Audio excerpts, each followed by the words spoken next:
Episode number 33, Vertical Pursuit. Welcome in, Mike Barrett, Mike Tatlock with you. First of all, before we dive into today's topic, how are you doing? Good. It's crazy. Crazy season again. Crazy season again. You are a pastor of a church that's exploding, which is great.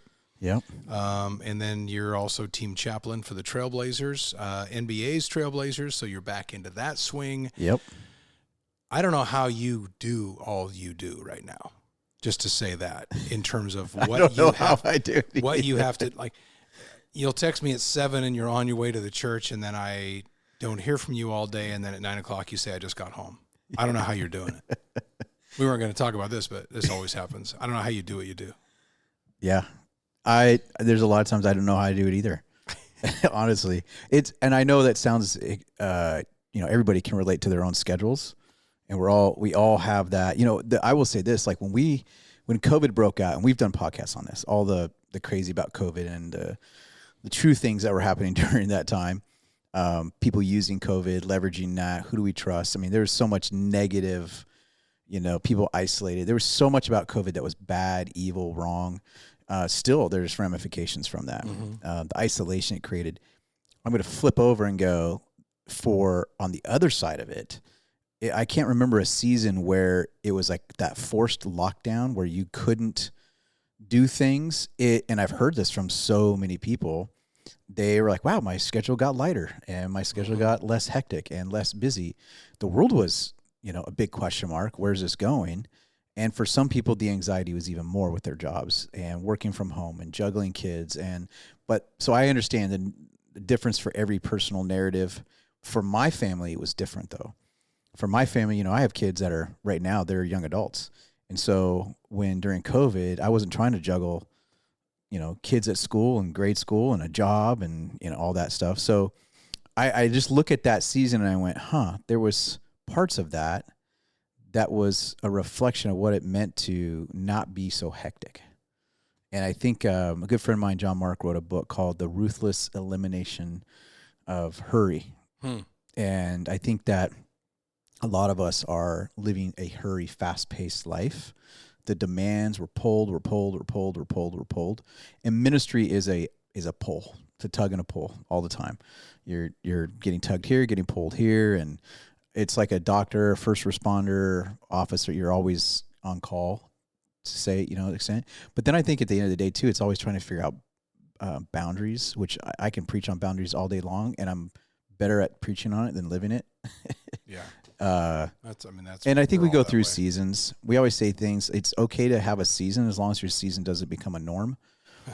And so if you have a busy season, that's fine. We all have busy seasons. But if you look back and you go, that season's now been consistent for a year or 2 or 3 or 5 years, you go, that's not a season anymore. That is your norm.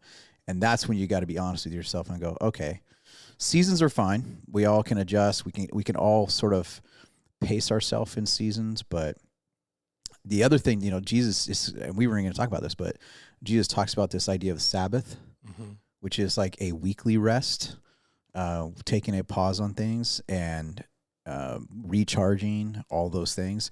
That is something that a lot of leaders in ministry are more talking about in the last 3-4 years of like, how do we find that better balance of finding that? And I haven't found it yet. So I'm working on it. But I love when people, speaking of that, recognize that, especially with pastors, because yes, naturally, when the world is in chaos, be it whatever, a war or COVID or whatever, your job ramps up. Yep. Whereas some people, they start working from home or whatever. You guys, all of a sudden, it's 911. And so there are people, even in the Northwest, and I'll mention them, Dale Williams out of Eugene with the Refuge in Montana, which is just for pastors to get away. Yeah. There's Jason Atkinson down in Southern Oregon with what he calls Pastors Monday. Yep. Look up Pastors Monday online. I think it's pastorsmonday.org. I'm not sure what it is. You'll find it. But anyway, so Jason, who was a state senator, ran for governor, and a friend of both of ours, he started this because Monday has normally been a day off for pastors. It's not for you, but it normally is for most. And so Jason is a world-class fly fisherman, steelheader, And down on the Rogue and Klamath, I think especially the Klamath down in, which is epic steelhead fishing, especially fly fishing.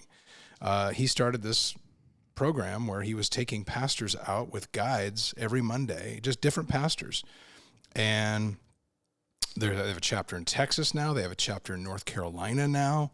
They've got others that are trying to jump in. I think he's talking about Idaho. I think he's talking about Montana. So anyway, I bring that up to say that there are people who are recognizing these dudes need a break. So I tell you that, and I try to be, as your friend, a check or a balance there to say, you got to get out of there. There was a time when it was like, I don't know, a couple months ago, you and I went fishing. Remember this? Yeah. And we were because you and I both love to go fishing, and I know, and for me, that's like a really recharge time. You and I go hang out, if we're going to go sit by a fire, go fishing, like I recharge through quality time relationship. Mm-hmm. That's a recharge for me. Mm-hmm. I like alone time too to an extent, but my personality is I can't just sit in a room locked up by myself, or like I've tried that. People are like, you got to go away and get a cabin, just you for 3 days. Yeah, and like, I'm like day one, I'm like, I'm done. Like, I mean, now if you came with me and it was the two of us for the weekend, right. Let's do that. I am down with that. I need some relational, social aspect of that. So it's different for everybody. But with the, I was thinking with the world in the state that it's in, I can't ever tell, I've had people say to me, it's never been this bad. We're on the brink of World War III, all of this stuff. And I think, yeah, probably. And it is awful. But then I think, do we just have a front row seat to it like we never have before? Mm-hmm. And then I was thinking and I was watching, because there's so much dispute about what's going on. And then it's like jaw-dropping for us in this country to see a pro-Palestinian / Hamas rally. Yeah. And there was even one at the Capitol. But then I'm not giving anybody a pass. But what I'm saying is, and I'll get to this more in a later episode, but when you talk about what I always go back to, with be it COVID or be it, and not that it wasn't legit, so I'm not saying that. I'm just saying all of these things, the cliche is always follow the money. Where is the money going? Where's the money leading people? What is it doing to influence people? And I don't know if I've ever seen a time, and maybe it is because of social media, TV, and I know we blame a lot on that, but it does throw it in our faces like never before. The comparison, the getting caught in the trap of comparison, which leads to anger and resent, which stokes the fires of discord among people. And I know it's a basic one, and everybody hears it, and you've done 100 sermons on it, and you'll do 100 more, is this idea of following the money and how it is truly the root of all evil. Mm-hmm. And so then I start to go, well, I'm not sure where people are, what information you're getting and why you're getting that information. And of course, in COVID now, as it's come out now, and you'd have been deplatformed for saying it in the first place, back then, it's a cash grab. Mm-hmm. It feels like it was a cash grab. Now, maybe it was a cash grab on the back of something that was legit. Of course it was. I know people got sick and some died. I get it. But my gosh, does it bring out the evil in people? Well, that's the thing. Is like no one's arguing. Was it a real thing? We know it was real, and now how you define real in terms of to what extent was it as concerning. That's a whole nother episode. Point of it being is that you and I both know this. I'm not even hesitant to say people capitalized on it. Mm-hmm. They cashed in on crisis, and I think like this whole episode, we're going to be talking about money. Because you said that. It's the love of money. Everybody misquotes that verse in the Bible. They're like, hey, money's the root of all evil. It's like, no, money's not the root. It says the love of money. The love of money. Money is an inanimate object. At the end of the day, it's something on digital reference on a screen in a bank account, or it's actual paper money or coins. It's just something that exists. It's what it is and how it's used that brings out the absolute worst in people. I mean, the absolute worst: corruption, greed, all the way to murder, evil, Yeah. You know, you look at all the worst of the worst things that happen in the world and you go, I wonder at what point is there a root, greedy, evil, obsession, worship, idol of money? Probably every single time. And that's probably of among the false idols. And I'm guilty of this, and I'm wrestling with ways to solve that. But it is such an evil master. And I think that, and this is kind of what I was leading to when I brought that up a second ago, the chase and pursuit of money, it leads to moral compromise like nothing else out there. Now, you can talk about, I mean, if you start ranking sin, and it's not our job to do that, but I don't know of any other, especially right now. And I'm speaking to some kids at a high school tomorrow, and just a normal, just an FCA thing. But what I'm going to bring up partly, and I've got a couple different things just to discuss, but and it's a lunch thing. It's not like I'm not a guy who gives sermons, but it is one of those things where I talk about, as it relates to money with kids now. I think it has to be so much harder now because of the comparison, the envy, the marketing. And I know marketing is, I do that in my career partly is, you market, you brand. Yeah. And so it's not all evil, but in terms of the personal stuff, and then AI is going to take this in a whole nother direction where it has everybody, there's so much of a feeling of discontent. And so then then you get envious of somebody who has more than you. So then you start to make compromises with your morality. But to get back to something you said a moment ago about the Bible, when you started, I had to go back and read in Mark again, a story that has been, we've talked about it. You've talked to everybody. It's one of those lines of scripture that gets used a lot when discussing money. So, but I had to go back and read it again so that, like you said a minute ago, and we have some very wealthy friends, guys that we know, and one in particular is freaked out and doomed that because he is wealthy, he's not getting in. And you and I have tried to have to say to him that you're missing the point. That's not.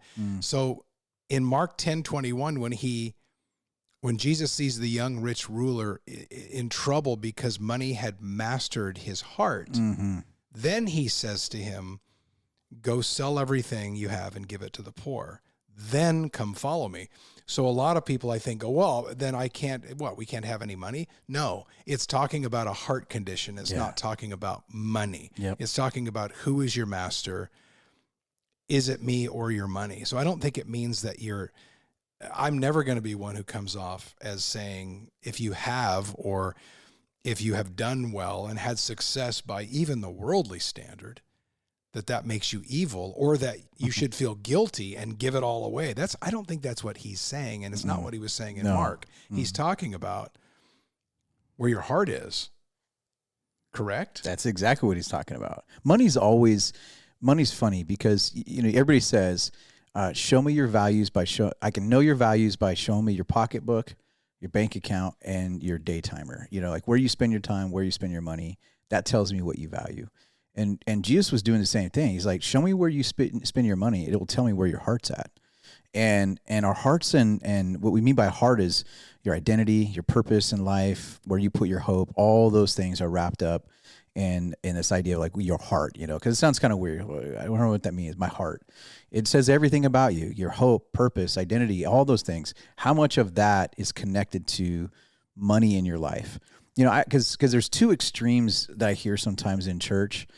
There's something called the prosperity gospel, where God wants everybody rich. I remember one time, this crazy story. I went to a church and they were doing an offering where they passed the plate and people put money in it. And the guy got up and he's like, hey, God wants everybody rich, but you get rich by giving to the church.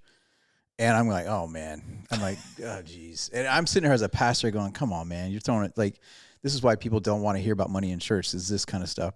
So I'm sitting there and then he goes, hey, everybody who gives at least $1, God's going to bring back 100-fold blessing in your life. And I'm like, I'm going, okay. And so he's talking about, and then, I'm sitting there going, well, how many people hear that and going, they don't have cash? Yeah. So before I even I'm just sitting in the audience. There's about 1,000 people there. He already addresses that before the thought comes into my head, and he goes, and for those of you who don't have cash, lift up your hand. The person next to you who does will give you cash, so you can put money in, so everybody gets this 100,000-fold blessing. It's going to come back on your life. And so there's that kind of like, it's really an uneasy, unsettling feeling for a lot of people. They go, okay, church is manipulative. They just want my money. And this is some charlatan up there trying to get rich off of other people's thing. And there's been a lot of that. And so that's the prosperity gospel that God wants everybody rich. And then you go to the other side, and the opposite of that is another extreme, which is the poverty gospel, which is God wants everybody poor. Mm-hmm. So you can't have anything, and you need to give it all away. Now, the way to reconcile both of those things is, where is money in relationship to your heart? So does God bless people? He absolutely does. In fact, the Bible says that every gift we have comes from above. So everything I have is a blessing from God. And some people go, well, I'm not blessed. I go, how do you know you're not blessed? You're probably comparing to somebody else that has more. And that a comparison is always the way that we misunderstand ourselves. You can always find somebody that's got more money, and therefore by that standard, I'm poor. Well, I can look at the rest of the world, that the average person in the world globally makes $2 a day. Mm-hmm. Well, all of a sudden I'm stinking filthy rich. So comparison can go both directions on that. And that's why I think you got to take that off, because you can use comparison to justify anything. That it's funny you say that, because that gets in the way of my prayers. When I'm praying for something business related, I feel guilty, because then I always go, well, just like the other night, I was laying in bed that's kind of when I try, that's when the world does get quiet for me, like it does for most people. And I start praying about some stupid thing and I'm bad about this, because I need to be able to draw the comparison more and go, well, I can't solve all those problems right now. But then I go, well, okay, what about these people in Israel who lost these family members or had kidnapped? And so then I go, oh, I'm sorry, God, for even bringing up my silly personal things, which I do that. But I think for me and my challenge, and I fall short in this, and this is an admission, when it comes to money for me, and I didn't grow up with a lot. My dad was we were fine, don't get me wrong, but my dad was a teacher and a coach, and so we didn't live my mom still lives in the same house that I grew up in, and it's a little 1,300 square foot house, and I loved it, didn't think anything of it. But I think, to me now, being a provider and having two kids, and then having a massive job change a few years ago where I just don't have income like I used to. I have a whole bunch of projects, and a lot of them are in neutral, or, it's hit and miss now. It's not a guaranteed thing like it used to be. So I think, to me, the idea of money, I think of peace. Yeah. I think, well, that will give me peace, because then I know at least. Because what I always said, when the job changed and everything happened, and then something would happen and I'd get paid, I'd go, there's some runway. Mm-hmm. And then I'd get something again, I go, there's some runway. Oh, totally. And so I think the fight, and I'm not sure how this relates to, I wanted to get into because you did talk about money in your last sermon as an update, not really in the sermon. Yeah. But I want to talk about your comfort level with that, because you're really good at that. And I know that can be an awkward thing to bring up in church, because you just talked about some things that happen in church at times, or some sermons that maybe miss the mark a touch. Mm-hmm.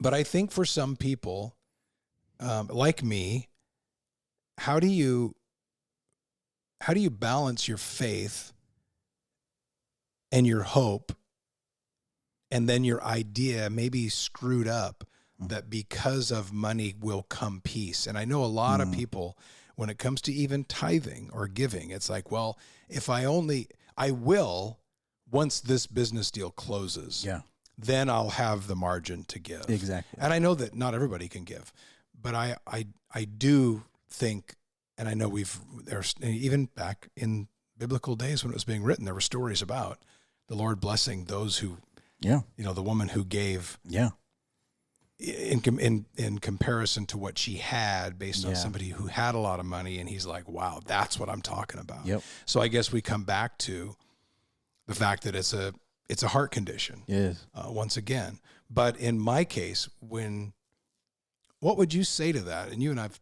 talked a little about this, but not a lot until now. But for somebody like me, and I don't think I'm that unusual, and I do look at, I have social media, everything else. And, you and I bumped into each other at Cabela's yesterday, which is no shock. We always do. It was awesome. Back looking at ammo and all kinds of toys and everything.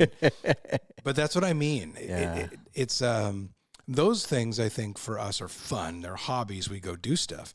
For me, it tends to be, especially when I'm in a stressed out time, it's a bit of a distraction.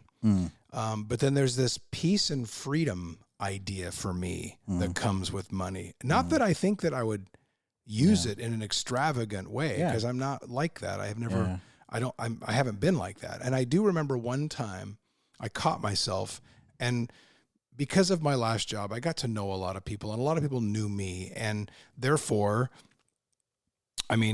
back when Mike and I were doing Blazer games on TV and we were kind of reaching our whatever it's worth, our little peak of popularity, there would be a lot of times that I would take my wife out to eat and somebody would pick up the bill. Yeah.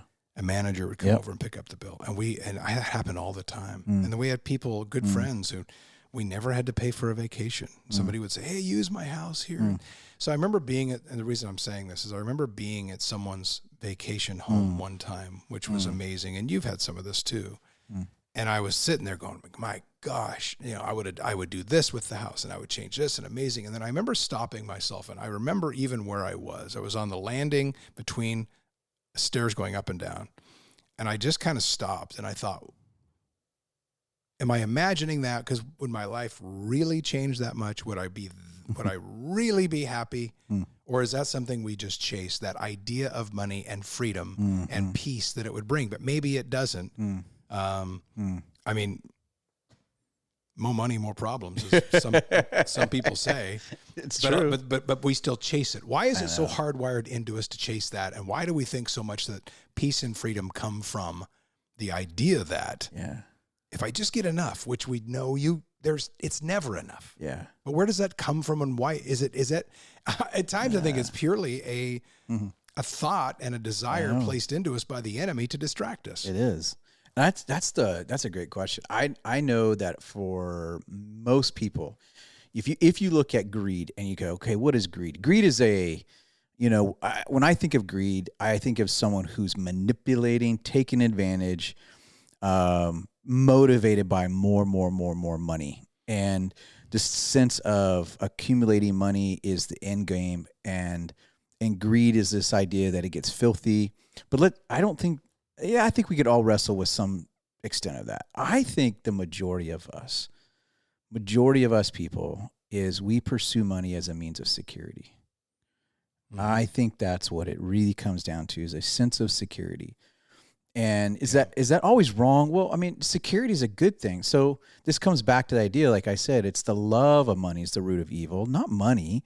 And so having security is not a bad thing. In fact, the Bible in the Old Testament talks about, the Bible uses an analogy of like an ant or an animal in the animal world that stores up for the winter. And there's these biblical principles. There are principles in the book of Proverbs where it talks about being wise with your money and investing wisely. And I think there are principles where the Bible is like, listen, on a practical level, it's just smart, it's wise. Save for rainy days. Save for when your car breaks down. Save when you got to put a new roof on the house, or a medical thing, or an emergency fund. Like all of those things. So that level of security is good. In terms of like just being a good steward. But if I look at money from the security standpoint of it's where I put my hope, that's when I go, okay, now it's becoming an idol in my life. It's beyond just good wisdom. Now I will say this too, because I know people, and I remember this in 2008, there are people, when the market crashed, they came to me and said, hey, we're not going to give to God anymore because I got to make sure I save for X, Y, and Z because the economy is looking rocky. And I'm like, okay, well, hold on. Don't ever, that's a whole nother principle we got to unpack is, we are called in the Bible, the principle is God gives us everything, every resource, every dime I have, whether it's little or a lot, whatever it is, it's from him. And there's a principle called tithing. And I know it's different maybe sometimes in the New Testament, but the principle was this, is that you would take 10% and give it back to God's purposes, not because God needs it, but because God knew that if you give him 10%, which I think of it this way. If I walked up to you right now and I said, hey, I walked you on the street, total stranger, and I said, hey, I got $100 on me. I've got 10 $10 bills. I'm going to give you 9 of them. Can you give me one of them back? You'd be like, wait, you're saying I got to walk away out of the $100, I got to walk away $90 and I just have to give you 10 back? That's a bargain.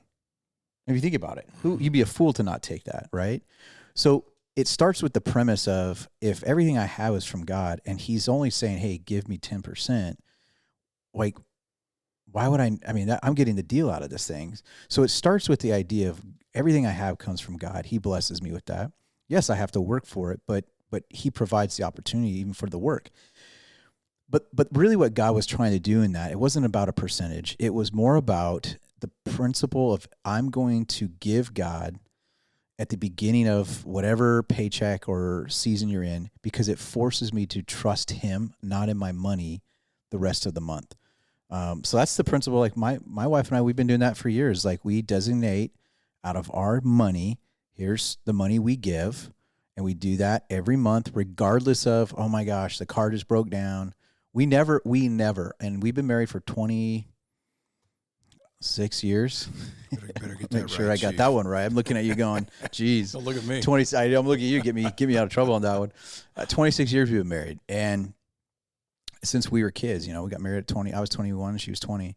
And we've always said, okay, God, whatever we have, we're going to give to you and trust you. We're never going to rob you.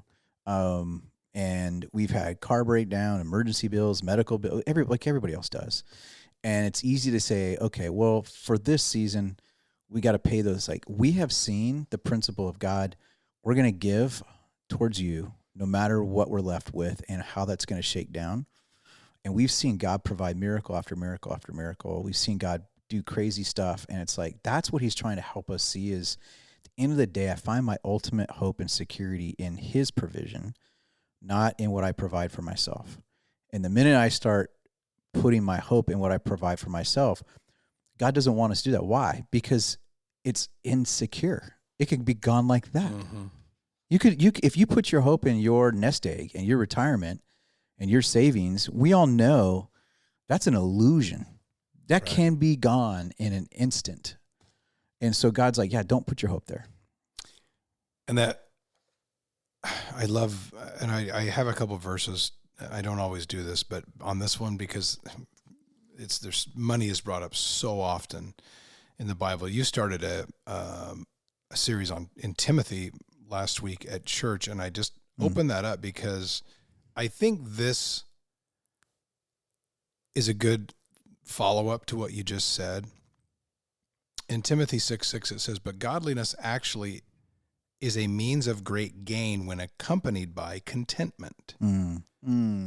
For when we have brought nothing into the world, we have brought nothing into the world, and we take nothing out of the world, which we've all heard that one before. But those who want to get rich fall into temptation and a snare and many foolish and harmful desires, which plunge men into ruin and destruction. For the love of money is a root of all sorts of evil, as we all know that cliche, that very familiar to a lot of us. And some, by longing for it, have wandered from the faith, pierced themselves with many a pang. So that's a little bit of a follow-up of what you said, and a little bit of what I talked about earlier, and I termed it peace. You termed it security. The Bible terms it contentment, at least this version of it, this translation. So I don't think there's anything wrong with that. Yeah. But does the scramble for security through money, does that shine poorly on our faith? I think about that because then I feel guilty. I'm like, where is my faith if I'm worried about something down the road? And for me, it's, and like I said, in my career up until a few years ago, I had 3-year contracts. I knew for the most part, of course it can all go away, but you knew it was just steady. And I wasn't in one of those entrepreneurial type careers where you get this now and you may not have anything for 6 months. Then you get this and it gives you the runway. And so now I kind of am in that. So I get that. So I think for me and my personality, this is a challenge and maybe right where he wants me because it's teaching me, like I think it teaches others at these stages, where is your heart? Where is your faith? And who is your master right now when it comes to money? But you made the comment too, and we have a wealthy friend that I said to one time, I was thanking him for something, and he said, it's not mine. It's not mine anyway. All this is, I'm just a steward of this money, which you've talked about in sermons before. Just being a steward of the gifts you've been given. Anyway, that verse on the contentment and then the evil that you can fall into by longing for it. And I love that they use that word because that again, to say it again, that sounds to me more like a heart condition. And for me personally, and I don't think I'm unlike I wouldn't, even if I had, and I've talked about this with my wife because we're very much the same when it comes to and I know a lot of couples who aren't, and I know that's a challenge. That can be a big point of contention in a marriage is when somebody is living above your means and on credit lines and somebody isn't. Now, my wife and I are just very much the same with that. We don't, I don't know if we've ever carried a balance on a credit card. If we don't have it, we don't spend it. And now if that's fortunate, not everybody can do that. Right. I get that. And a lot of people go through times when you've got to borrow, you got to take a second mortgage, and we got kids getting ready for college. I don't know what I'm going to do, but I said one time to make it not, I do this to kind of not let myself off the hook, but even if I think I fell into some ridiculous sum of money, I don't think my life would change that much. You know, it's funny. I was at a church working. This is really funny. When I was young, I was like 22. I was a youth pastor at a church. And so, you're always connected with other pastors. And this was in Idaho. And a friend of mine was working at a church where a guy won the lottery. And the guy who won the lottery, it was a small community church. So everybody in the church knew he won the lottery. And the guy, and I don't remember what it was, but all he did was he went and paid off a truck, and I think he paid off his mortgage, which that's actually two smart things to do. Absolutely. But it didn't change his lifestyle. Yes, he paid off the house and he paid off the truck payment, but he didn't live crazy like that. And the whole church's giving went down as a church because everybody thought, oh, this guy's going to give he's got it. millions of dollars. He's going to cover, everything.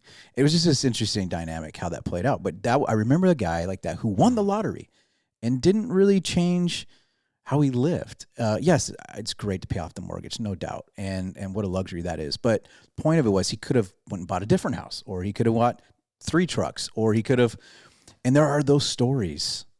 I've watched documentaries on people who've won the lottery, and they're my gosh, and ruins their life. I think money just reveals what's already there. More money will reveal what's already there in terms of a mentality or a character. So if there's something off in your heart, more money is just gonna amplify whatever's off. And I have seen over and over and over and over again, this is a crazy thing, some of the most generous people I see are the last people you think. Everybody thinks it's the rich people that are generous, and many are, but I'm not surprised anymore when I hear a story of someone who is extremely generous, and you go, oh my goodness, they must have gave like all of that away. They didn't have much. That's that story when Jesus said about a woman who gave a little bit. Yeah. And then the rich people came and gave more than her, but he's like, that's nothing for you to give. Yes, technically yours have more zeros behind it, but comparison to what you have, she actually gave more compared to what she doesn't have. And so it had nothing to do with zeros. It had everything to do with, here was someone who was willing to live with their hands open. I always say, am I willing to live with my hands open, where I have one hand where it's like, God, whatever I have, I want to see you use it. How can I bless somebody else? How can I be generous? How can I make an impact in somebody else's life? That's way more satisfying than accumulating or seeing my bank account or my savings account. God, how can I use this to make a bigger impact or difference? And then that means in the other hand, so one hand is releasing, giving away, being generous. The other hand is, God, I have to trust that you're going to put things in my hand. I'm going to have to trust you're going to provide. And if I live close-fisted in both ways, that usually is a spiral that's not healthy, and it'll show up in other places. I want to live openly, trusting, God, I need you to provide, but I also want to live open-handed, that I'm not going to hold anything and give it away. I'll give you a fair, sort of a vulnerable story, and I don't really want to share it because sometimes people are like, "Oh, look at you." So don't hear this that way. But you and I, we love to go out hunting and things like that. And do you remember we went on a elk hunt? Was it like 2 months ago? Mm-hmm. And so we're out on this ranch, and the ranch is kind of middle of nowhere, and it's a nice ranch. But the guy that runs the ranch there. Mm-hmm. Shane, remember, he came and we were having dinner one night, and I don't know where he's at with faith and stuff, but he said, when I'm here on the ranch, away from the city, away from everything that's out there, he goes, I tend to want things less. Wow. I didn't hear him say that. Yeah. But he goes, when I get into the city and I see all the things people have, and I watch the shows with all the commercials, and I just see the branding on billboards, he goes, I just get caught up into, oh my gosh, I don't have things that I need now. And the comparison thing, all these marketers. Yeah, exactly. And he's like, when I just come back to the ranch, I'm more content. I don't need things. And I think we're so bombarded with the pull and tug to want things, desire things. Like the new iPhone comes out. Do I even need it? But it's new. I got it a few years ago and I didn't need it. And for a lot of us, it's like, oh yeah, I can do that. But I loved his statement when he was saying that there. He's like, when I'm here away from all the temptation, and it's not even a temptation of material stuff. It's a temptation to believe I don't have enough and my life is not content enough. That's the bigger, I think, temptation. So that was a good takeaway when we were, and it challenged me because you know what? I was looking for, this is kind of a side story, but I had found this, you and I are into shooting and hunting and stuff, but I found this really cool vintage pistol, cowboy pistol. And I found it, and I this was like months ago, but it ties into that story. And God was showing me, Mike, are you really willing to have loose hands with stuff? And so I bought it on a smoking good deal. I mean, I couldn't believe this thing was, and it needed some work done to it, and that's why I bought it. It was just kind of this old cowboy pistol, and I brought it home, and I was like, oh, this is gonna be fun to work on, fix it up, tinker. And then I was sitting here, and I had this thought in my mind, which I would say was God said, hey, there's this guy in the church that would mean a lot to him. Give that to him. Wow. And I was like, I just got it, and I was looking forward to kind of working on it. And God's like, no, I think he would enjoy that too. And so I'm like, you know what? I don't want to think that I'm holding on to this. And not that we have to give all of our stuff away. I think it's just a willingness. It's the willingness to go, And so, yeah, I did. We went to the gun shop or whatever and transferred it over, and he got to work on it at his house, sending me pictures of how he's fixed it and stuff. And that actually probably brought me more joy than me working on it. And, you and Carl and many others gifted me a 72 pickup just a few months ago, and I sit in it all the time. And we did a whole podcast on this, but to me, I was on the receiving side of you and Carl and how many other people, but you guys spearheaded it, and like I was the recipient of that generosity. And now when I sit there in that truck, it blows me away. I'm overwhelmed by that sense of generosity, and I also know it was your heart to do all that work to figure it out, and there's a lot of love exchange in that. So I guess what I'm saying is money can represent a lot of beautiful things. Yeah. when we are willing to say, God, how can I use this to bless somebody? And so, yes, it's the root of evil, and when we live generously and we live in a way where, how can I use this to bless somebody else's life? Man, it makes my life feel better. It can make somebody else's life feel better. So that's the positive, to give a contrast of the negative and the positive. Well, and I don't know, I guess 6 vehicles I've bought, starting with like next to nothing, and then flipped it, made a little bit, bought another one. I did 6 of those in about 4 years or 5, maybe 5 years. I never had as much fun as I did with yours. Yeah. And part of that is wanting to, and people like, and sometimes there's a whole nother topic for another episode, but the giving and receiving thing. I was so happy you received that the way you did. But anyway, we did talk about that in another podcast. But then when you were talking about the truck, I started thinking above your story about Shane, the simplicity of the ranch. And then I look at that with the truck. And the cool thing about trucks, especially of that era, you open the hood and it's just really simple. Yeah. There's the engine. You can see the ground. You can see the pavement through it. Totally. They're easy to work on. They're very simple.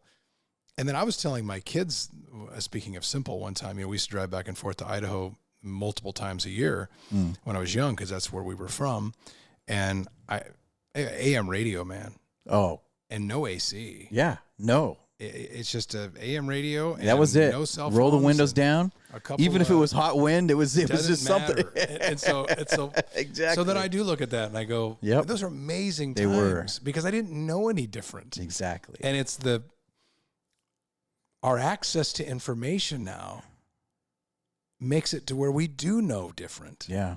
And I just think it takes probably a healthy-minded person, or you got to check yourself with what that stuff means to you that you don't have. Oh, totally. And then there's a whole nother, and we could go for another 2 hours on this, but when I started thinking about this, and we'll go all the way back to the beginning when I was talking about the world, and I mentioned COVID and I mentioned war, and you start learning more these days about the places that money takes people, and perhaps the reasons why wars get started, fights get picked, and then you look at the money that comes out of that to the industries and who's the beneficiary. And that's what I always said about following the money. But that's more of certainly the evil side of what it can do, what it can mean, what it can bring.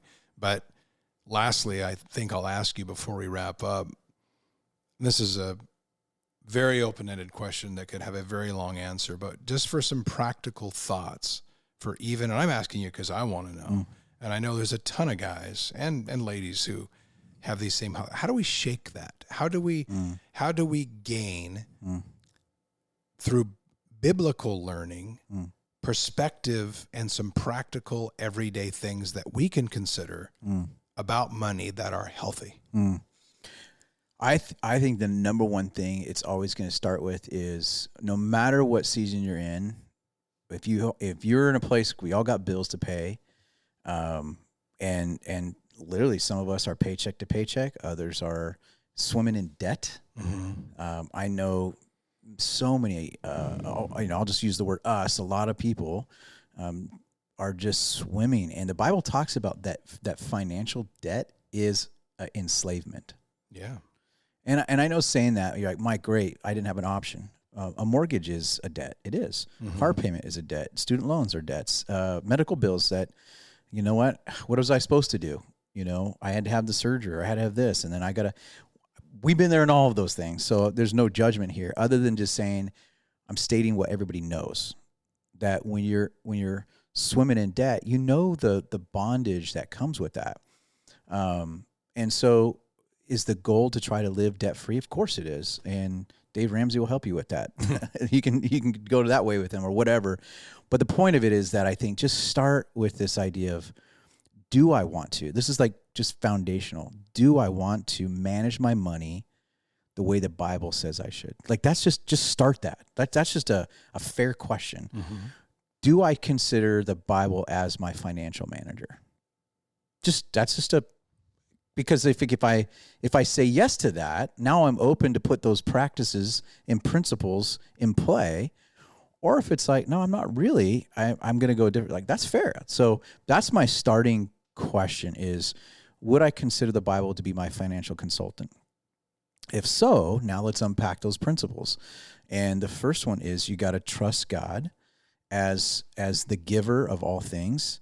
And then say, this is what I tell people, like, start off every month, start off whatever your pay period is, if it's twice a month, whatever your pay cycle is, take a portion of that and be generous with it. Mm-hmm. I'm not even going to put 10% or 20%. Why I don't like using 10% is because I want to get to a point where I'm managing my money in such a way that God says, hey, give to this thing or give to this thing or help with this thing. I'm not sitting there going, well, God, we've reached our 10% quota. I'm done. I'm done, God. So, I don't even like using 10% for that reason. I just say, just start with some sort of charitable giving. Let that be part of your routine. You're like, Mike, but we're swimming in debt. No, I get that. I totally get that. But don't wait till you're 2 years down the road and out of, all this debt to start that principle. Start now. Start giving something away. Be generous. And I'm not even going to tell you what that has to look like. You decide, but start with a generosity mindset. The Bible says that it's more blessed to give than to receive. There's something about a cheerful giver is like, it's good for you. It's we talk about money and retail therapy, going and buying stuff that it sets off endorphins and all that, which it does. But the Bible also says talk about generosity is a different kind of a experience that releases endorphins. Yeah. I can see that. And so generosity is a way better to go with that. And that's what you talked about with the truck. You're like, man, I enjoyed that whole thing. There was a sense of joy in generosity. It's not a burden. The Bible says like the Lord loves a cheerful giver, not a resisting giver. So I think just as a basis, super simple principle, might seem hard to do, but start being generous and do it. Not like I'm going to get through this month and see if I have anything left over. Don't do that. Start with, okay, I got a paycheck or I got this. I'm going to give X amount of dollars to some charity, my church or something, and just start with that principle. Watch how God will bless that in the joy in your heart. It'll align your heart that your heart's not going in the wrong direction on some things, and watch how that will build. I've known people who started with $5 a month. They're like, that's all I could do. I'm like, great, start with $5 a month. And then years later, they're giving 50% of their income to all kinds of charities and things like that. So you have to start somewhere. It's a tough topic. It is in some ways. It's probably the most obvious topic. Yeah. But it's tough to figure out. And we're all stuck in that. And as Mike and I always talk about, we try to come up with some tools, perhaps, some thoughts, but we're human, we're damaged, we're broken, just like everybody hopefully listening. And we hope that you enjoy this. And thank you to Nick Livingston. I know David Ward, Colton Myers, they help out with Vertical Pursuit. And we appreciate it. We appreciate your time. And we will see you next time. We invite you to subscribe to our podcast, comment, or message us. And check out our website at verticalpursuit.org. Download the VP app and check us out on Instagram, Twitter, and Facebook.